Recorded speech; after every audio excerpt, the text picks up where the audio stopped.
The Australian tour is over, and it has been confirmed in the most explicit terms yet as a commercial operation, not a charitable mission, not a humanitarian tour, a selling exercise. And the product being sold now includes Meghan's own children, referenced by their royal titles, on candles available for purchase through the As Ever brand. Let me be precise about what has been announced, because the details are important. You can imagine the fury about this. Meghan's Mike posting, when your daughter has no clue what it means to be a princess because she's locked up in a faraway prison. And I just also want to show you Meghan's own Instagram post of the trip, because this was so telling to me. She is, number one, completely tone deaf, given that all of the grossness of this hospital visit, where she said, remember before she entered, let's make this quick, and then decided to use these cancer victims, still front and center. But what is abundantly clear is that Meghan now views her husband as just a bit part player in this business. 2 new signature candles have been launched under the As Ever brand. The first candle, number 506, is tied to Archie's birthday on May 6th and is listed in official press materials as Prince Archie of Sussex's birth date. The second candle, number 604, is tied to Lilibet's birthday on June 4th and is listed as Princess Lilibet of Sussex's birth date. These are not informal references. This visit was all about her. Oh, and by the way, him eating grossly at dinner, which I thought was a pretty weird thing to include. Yeah, look at that. Look at that. Anyway, then, of course, the moment she's back, the moment she's starting to push the products again, we get the big announcement from People magazine. Where else? In official press materials and product descriptions, Archie and Lilibet are referred to by their full royal titles. William's going to be furious. One candle, signature candle number 506, is tied to Archie's May 6th birthday and listed as Prince Archie of Sussex's birthday. The scent is described as a warm, comforting scent inspired by Prince Archie of Sussex's birth date, bringing a soft, familiar ease into the room, with notes of ginger, neroli, and cashmere, a subtle wink to his red hair. These are official product descriptions in press releases distributed to media partners, including People magazine, that use the full royal titles of 2 children who live in California and have no formal relationship with the institution that grants those titles their meaning and their value. Queen Elizabeth II explicitly prohibited the commercial use of royal titles. That prohibition was clear, documented, and communicated to Harry and Meghan before and after their departure from the working royal family. The titles were retained, the king chose not to strip them, but their commercial use was supposed to be off limits. The pot of jam and a collection for your kitchen, and now we are excited that the collection will soon expand into other parts of your home. It's a very special time, and I'm proud of what we're creating. Are you really? Well, there's nothing to be proud of, as Meghan's mole put it, full-on merch in her paychecks, the only reason she married Harry. Gross. And then this constant desire to lean into official royalty is back on the menu too, with Harry Meghan's Spare reporting that the couple are now using Sussex.com. When did they start doing this? Sure feels like the Australia trip was coordinated, orchestrated, planned, and possibly funded by the palace. Am I seeing the connection? And the royal tea added, well, it's finally happened. We all knew that one day Meghan would start merching her own children, and today is the day. It is, and it's really, really sad. You've got to have some fun with it, though, as seen the Veil absolutely did with this picture. And now Meghan is selling candles with the names Prince Archie of Sussex and Princess Lilibet of Sussex in the product descriptions, with the scents described in terms that reference the children's personal characteristics. A warm, comforting scent with notes of ginger and a subtle wink to his red hair. A light floral scent described as a nod to her name. This is the monetization of children who cannot consent to it. Archie and Lilibet cannot agree to have their names and birth dates and physical characteristics used to sell home fragrance products. They cannot evaluate what it means for their personal information to become marketing copy. They cannot understand the commercial transaction being executed in their names. They are being used by their own mother as content and as product, and they have no say in any of it. Meghan is just a downright bully, a total bully, which was something that we saw so clearly in Australia. But I love the fact that this particular piece of video is now going viral, which shows Meghan at the hospital, and a woman sort of comes over to her, or to Harry. That's the problem, it's to Harry, trying to help. And look at Meghan's death stare. Look at that. And that death stare is what so many people have had to deal with, is what so many people have had to eventually walk away from. There is an additional layer of hypocrisy that needs to be named directly. Harry has been one of the most vocal public advocates against parents posting their children on social media, against the use of children's images and personal information in public-facing contexts, against the commercial exploitation of children's digital presence. He has used the grief of parents who lost children to social media-related harms to make this argument. He has presented himself as a champion of children's privacy and protection, and now his wife is selling candles with his children's royal titles and physical characteristics in the marketing copy. The contradiction is not ambiguous. It is direct and documented and visible to anyone paying attention. You cannot simultaneously advocate for protecting children from commercial exploitation and commercially exploit your own children. The principles either apply or they do not. And the As Ever candle launch is the clearest possible demonstration that for the Sussex operation, they do not apply when commercial necessity requires otherwise. Not sure why anyone would want candles inspired by another person's children for Mother's Day. That seems like a very dumb idea. It's another horribly self-obsessed product from Meghan after a series of failed self-obsessed products. It's disgustingly narcissistic. Also, the chocolate with the lettering looks awful since it doesn't encompass the whole packaging. This info, of course, comes courtesy of another sales tactic by Meghan of giving a press release to People magazine when she has a collapsing Instagram and email system to use. The timing of the launch immediately upon returning from Australia also makes clear the relationship between the tour and the commercial operation. The tour was not separate from the business. The tour was the marketing campaign for the business. Every charitable visit, every hospital appearance, every solemn moment at Bondi Beach, every university speech, all of it was designed to generate the kind of coverage and goodwill that could be converted into commercial attention for As Ever products. The candles launch is the product of the tour in the most literal sense.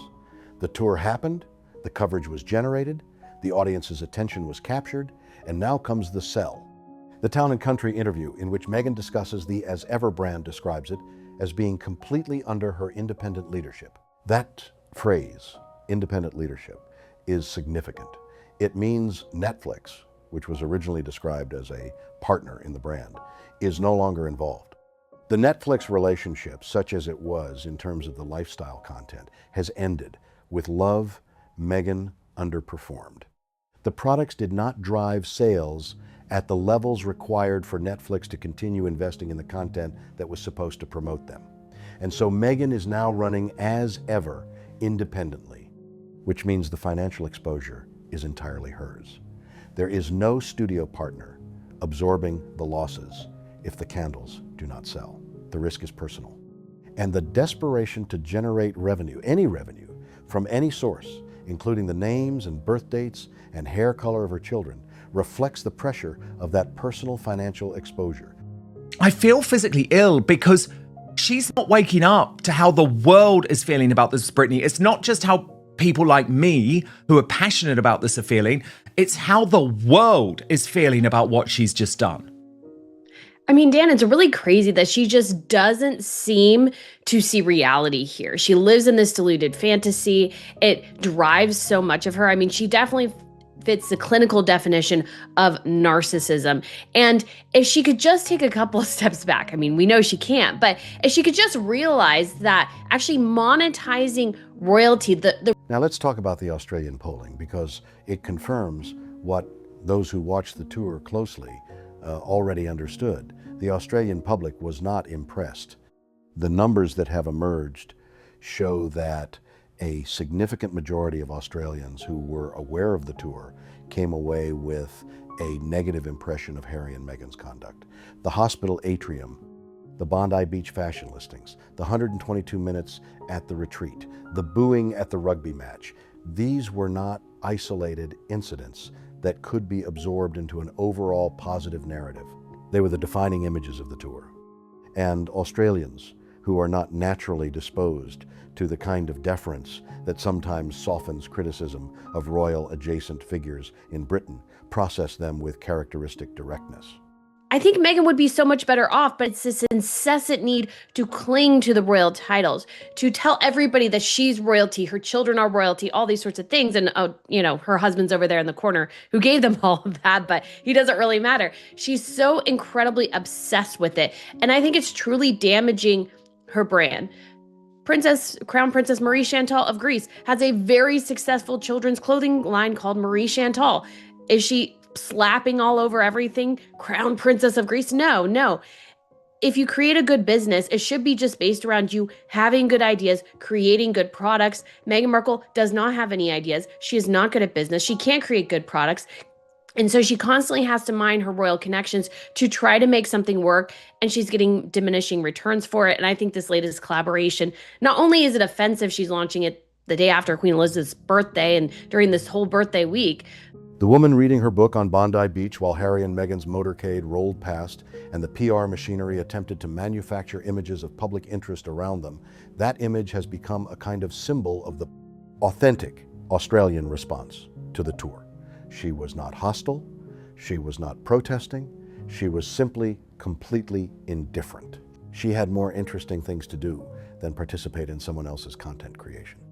And that indifference replicated across the vast majority of ordinary Australians who were not paid attendees at a retreat or gathered at a carefully managed event is the authentic polling data for the tour's success among the general public. The fake royal motorcade is worth dwelling on for a moment. Harry and Meghan are not working royals. They have no official status. They are private individuals, in the technical sense, who happen to have titles. And yet photographs show them traveling in a full motorcade formation, multiple vehicles, security personnel, the whole apparatus of official movement, stopping at traffic lights in Sydney as Meghan waves from the window. This is not the travel arrangement of private citizens, however wealthy. This is the performance of official status, maintained at presumably significant expense, for the purpose of generating images that look like official royal activity. It is the visual argument that they are still royals, still significant, still deserving of the kind of public attention and institutional deference that working royals receive. And it is funded, in the most recent case, partly by Australian taxpayers who were explicitly told it would not be.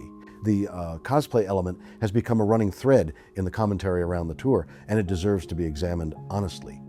Multiple instances have been identified of Harry and Meghan doing things that directly parallel recent activities of William and Catherine. William and Catherine went on a boat ride in London. Photographs appeared of Harry and Meghan doing something similar in Australia. William took a phone call during a public engagement in a moment that generated media attention. Meghan took a phone call during a public engagement in Australia. The pattern is too consistent to be coincidental. And what it reveals is something that has been visible in the Sussex operation for years. The framework for what Harry and Meghan do publicly is derived from what William and Catherine do. They are not creating an original identity. They are imitating, with modifications, an identity that already exists. They are, in the word that has been used, cosplaying. This matters commercially because the entire premise of the Sussex brand is that Harry and Meghan offer something distinctive, something original, something that justifies the premium prices at their retreat and the attention from studios and streaming platforms. If what they actually offer is a lower resolution version of what the working whales are already doing, without the institutional weight, without the decades of accumulated trust, without the genuine public goodwill, then the commercial proposition is weaker than it appears. You cannot build a lasting brand on imitation of a better resourced original. The children and animals question has emerged as its own thread from the tour footage, and while it might seem trivial, it speaks to something significant about Meghan's current commercial strategy. The context of it was something that Prince Philip had called her at that time when she was very happily married and heading off to Malta. And I just thought, oh my God, that's when we should be hearing about Lilibet. That is the context in which we should be hearing about Lilibet, not some madwoman who came in to try and destroy the British family, royal family, now using that name to sell a goddamn candle. Multiple videos have circulated showing children reacting with apparent discomfort or disinterest to Meghan's attempts to engage them. One child explicitly told her not to touch their markers. A baby being held near Meghan showed visible distress. These are not manufactured incidents, they are footage from the tour itself, circulating because people find the contrast with Meghan's stated mommy brand identity striking.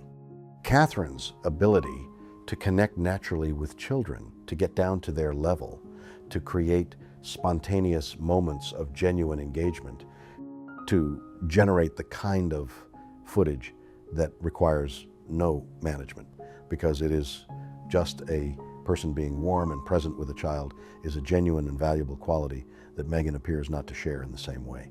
Look at this front page, for example. This is from the Saturday Telegraph in Australia.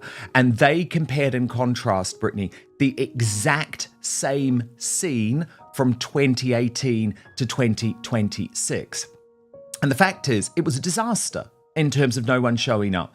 Goldfinch posted the crowd control barriers erected for the Sussex's Ego Tour worked very well. Look, they expected crowds right there. Brittany, they got absolutely none. And again, the mainstream media has pretty much ignored the fact that Harry was very clearly mortified and angry about that in this video. Watch. Prince Harry.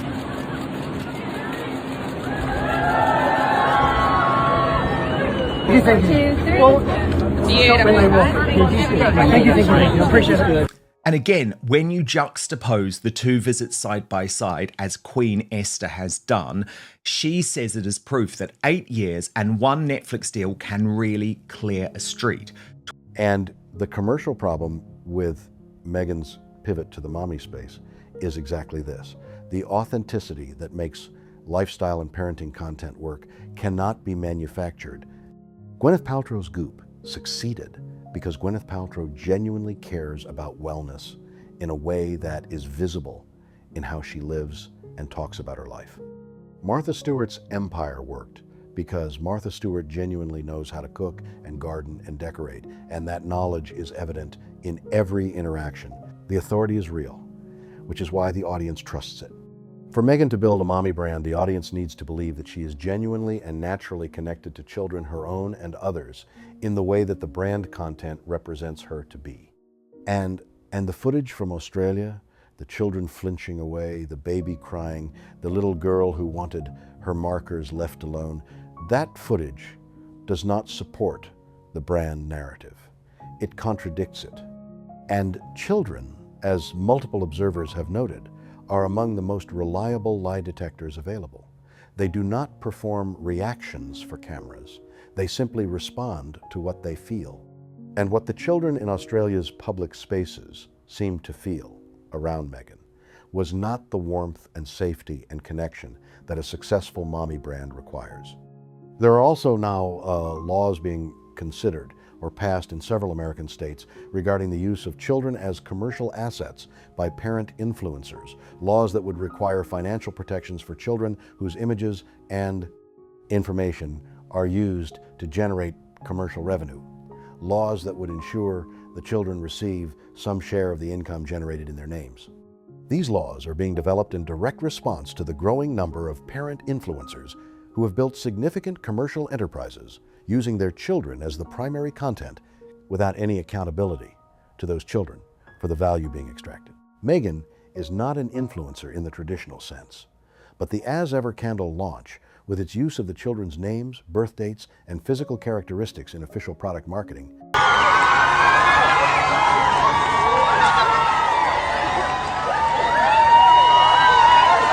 places her in exactly the territory those laws are designed to regulate.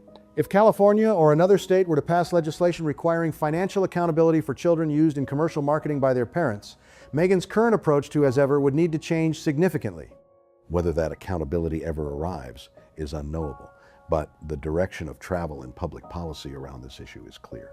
And the fact that a product line is already being built around the children's identities before such accountability exists tells you something about the urgency of the commercial need and the willingness to extract value from every available source before the rules catch up. The Australian tour has ended. Harry and Meghan have returned to Montecito.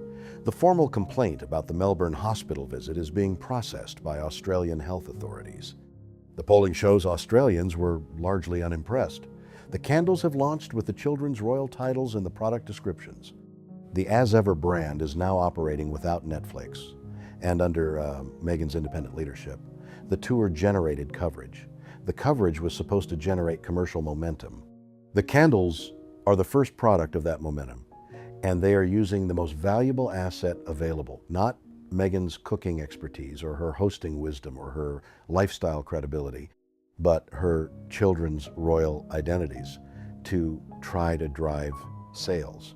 Queen Elizabeth II knew this would happen if the boundary between royal service and royal commerce was allowed to dissolve. She tried to maintain it. She was not always successful. Andrew's various commercial entanglements demonstrated that the boundary was never perfectly enforced, but she understood why it mattered. The moment the royal identity becomes a commercial asset, the trust that makes it valuable begins to erode. The public accepts the cost and the deference associated with royalty because the royalty is understood to be in service of something beyond itself. The moment it is clearly in service of selling candles and extracting commission on outfit purchases and monetizing retreat tickets, the implicit bargain breaks down. That breakdown is what the As Ever candle launch represents. Not a new business opportunity, not a creative pivot toward fragrance, a breakdown of the understanding that royal titles carry obligations as well as privileges, of the boundary that Queen Elizabeth spent 7 decades trying to maintain, and of the implicit promise that Harry and Meghan made when they kept their titles, that those titles would not be used for commercial purposes of exactly this kind. Prince Archie of Sussex's birthday, Princess Lilibet of Sussex's birthday, in the official product descriptions, for sale now. That is where things stand. Let me go deeper on the commercial structure of the As Ever brand, because understanding it properly requires looking at what it actually is, rather than what it is presented as being. As Ever launched with significant fanfare as a lifestyle brand that was going to position Meghan as a credible domestic authority, a creator whose expertise in entertaining, cooking, hosting, and the art of gracious living justified premium prices and devoted audience attention. The model being aimed for was clear from the beginning. Gwyneth Paltrow's Goop, Martha Stewart's Empire, the kind of aspirational lifestyle brand that generates sustained revenue because it connects with an audience that trusts the authority of its founder. The fundamental problem, which has been visible since the beginning and which the Australian tour has not solved, is that the authority is not there. Meghan's newsletter tips were about putting flowers in vases and using garnishes of citrus or mint in cocktails. Her jam was not actually jam, but a fruit spread. The cooking show guest appearance on MasterChef Australia was the acting work of someone who needs a platform, not the authority-building activity of someone who is a credible culinary voice. Of lies, of hypocrisy from this couple, and the wool is not going to be covering our eyes anymore. We're well aware of who they are. Meghan's not fooling anyone at this point. Only the deluded seem to believe her. People who are as deluded, maybe a little bit as crazy as she is. Harry's in his own level of delusion. And we don't want to hear the victim narrative anymore. We're tired of it. The culture is tired of it. She lives in a $16 million mansion and she's a Duchess of the UK. Her children, she calls them a prince and princess. Like, this woman has no victim narrative. Like, give me a break. People are just sick of it, especially when they met with victims of terrorism and, of course, making everything all about themselves and all about the money. The money is just sick. And I think they came across as exceptionally greedy on this tour. And that does not bode well for them in the future. None of the content that As Ever has produced has established Meghan as someone with expertise that an audience should pay a premium to access. So what does the brand actually sell?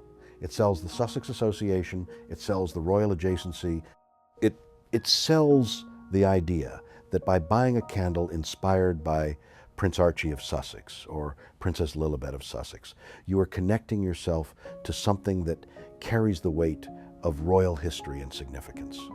The candles are not selling because Meghan has established herself as a credible authority on home fragrance. They are selling to the extent they sell at all, because the product names carry royal titles that derive their meaning from an institution that Harry and Meghan left but cannot stop leveraging.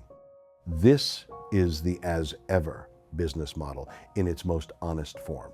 Not expertise, not genuine lifestyle authority, royal adjacency sold in the form of jams and candles and personalized matchboxes.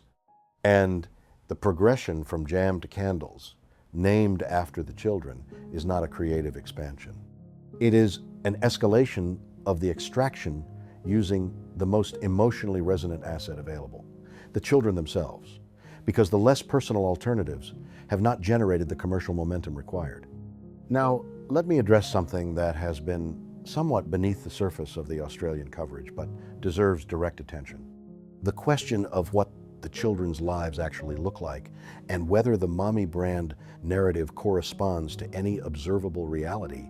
Meghan's positioning as a relatable working mother, someone doing school runs, packing lunchboxes, cooking mama meals depends on audiences accepting that her family life has the texture of ordinary domestic experience.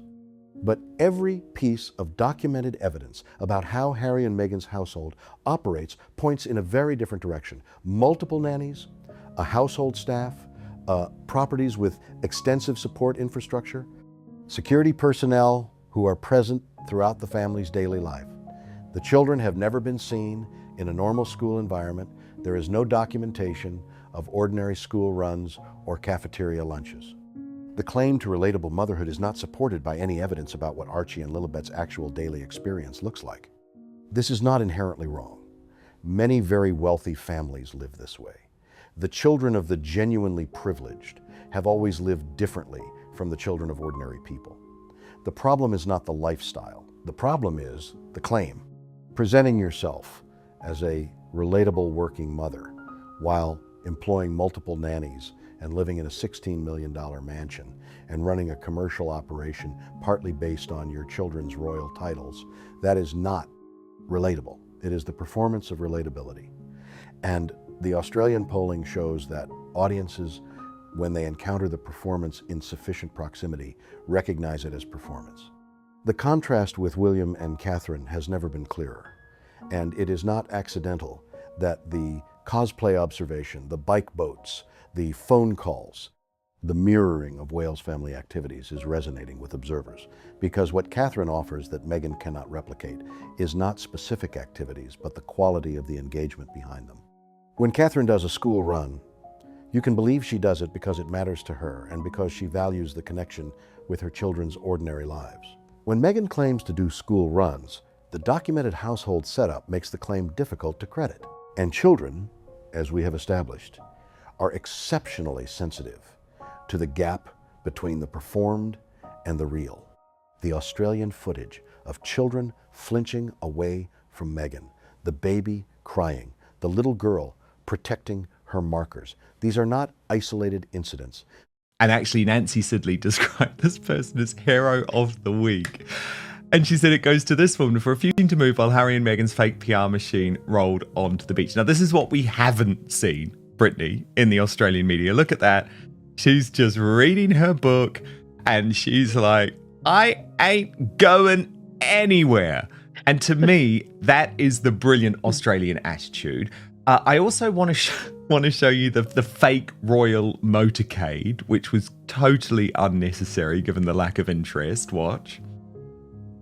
Up their whirlwind Australian tour. The couple pictured stopping at the lights and Meghan waving after leaving the Intercontinental Hotel. They are now believed to be headed to the airport after spending less than a week in Melbourne, Canberra and of course in Sydney. Also, lots of cosplaying of Catherine and William, which we're picking up a lot of. Hans posted Prince William and Princess Catherine were spotted enjoying a boat ride in London. And we see Harry and Meghan doing the same in Australia. At this point, it feels less like coincidence and more like imitation.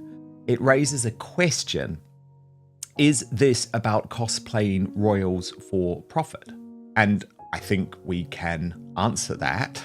They are consistent with what multiple people who have worked with Meghan over many years have described, an ability to perform warmth convincingly for the cameras and in managed social contexts, combined with a coldness in unscripted moments that people on the receiving end of it find disconcerting. The mommy brand will not succeed on the current trajectory, not because Meghan is incapable of building something in the lifestyle space, but because the specific credibility the mommy brand requires, the sense that the founder genuinely loves children, genuinely connects with them, genuinely lives a life that has the domestic texture she claims, is not something that product launches and town and country interviews can manufacture. It is something you either have or you do not. And the footage from Australia, taken together with the children's royal titles on candle packaging, suggests that what Meghan actually has is something rather different from what she is presenting. The broader commercial situation of the Sussex operation is worth summarizing here, because the candle launch and the Australia tour together tell a coherent story about where things stand. Netflix is no longer a partner in the lifestyle brand. The speaking fees are declining. The retreat in Australia did not sell out and delivered 122 minutes before Meghan left for a rugby match. The formal complaint about the hospital visit is under investigation. The polling shows the Australian public was unimpressed. Ari Emanuel and WME are gone. The Archwell Foundation has essentially no staff. And the response to all of this pressure is candles named after the children with their royal titles in the product descriptions. This is not a brand that is growing. Listen, bitch! I don't want you touching my markers! Lady, don't fucking touch me! It was such a fraud. And the British Prince posted there have been so many videos of children reacting negatively to Meghan Markle. Kids, while they're still developing their vocabulary early years, have an incredible instinct for energy. They can sense and pick up bad vibes, and this baby is picking up their bad juju aura.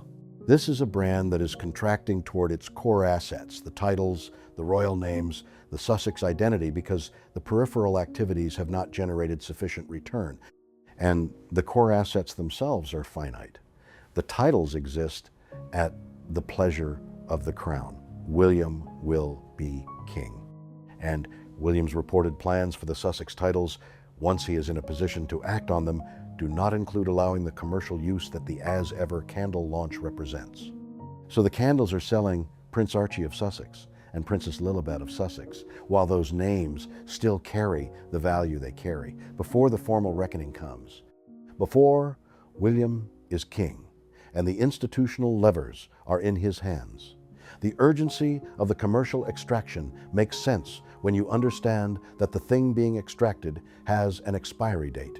The titles will go, the royal adjacency will end, and the revenue streams that depend on them will dry up when they do. Make hay while the sun shines. That phrase appeared in the coverage of the candle launch, and it is the most honest description of the Sussex commercial strategy that has been offered. Not a long-term brand, not an enduring lifestyle empire. A period of extraction from a set of assets that will eventually be removed, conducted as aggressively as possible before the removal happens. The same way as well in some ways. And so Meghan she interacts with children and they're just like, I don't know about you, because I think they feel the fakery. They feel the coldness. I imagine Meghan is quite a cold person. She attempts to be charismatic and warm. But she actually isn't, and kids pick up on that. And the interactions are just so unnatural. She, I don't think, really likes kids, to be quite honest. I don't think she's all that engaged as a mother in many ways. But she knows those kids that she has are a potential money bank, and she is fully willing to leverage them in order to make money because, as it turns out, she has zero talent for doing it herself. Candles and jams and retreats and fashion commissions and MasterChef guest slots and speaking engagements at conferences that do not sell out.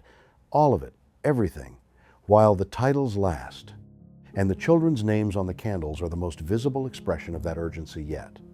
Not because Meghan necessarily thinks of it this way consciously, but because the commercial logic of the operation, applied without the restraints that genuine service imposes, leads inevitably here.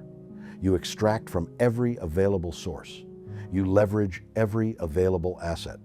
You use everything that has commercial value while you still can. And at the end of that process, having used everything, including your children's identities and the association with a terrorist massacre site and the hospital visits of cancer patients, at the end of that process, what remains? That is the question the candle launch raises. Not whether the scents are pleasant or the packaging is attractive. What remains when the titles go, when the Netflix deal expires, when the royal adjacency runs out? What has been built underneath it that stands on its own? What expertise, what authority, what genuine contribution that does not depend on the Sussex name and all it implies? Looking at the current state of the As Ever brand, at the Australian tour, at the polling and the investigation and the candles and the 122 minutes looking at all of it, honestly, the answer to that question is not yet clear. And the urgency of the extraction suggests that the people running the operation are not entirely sure either.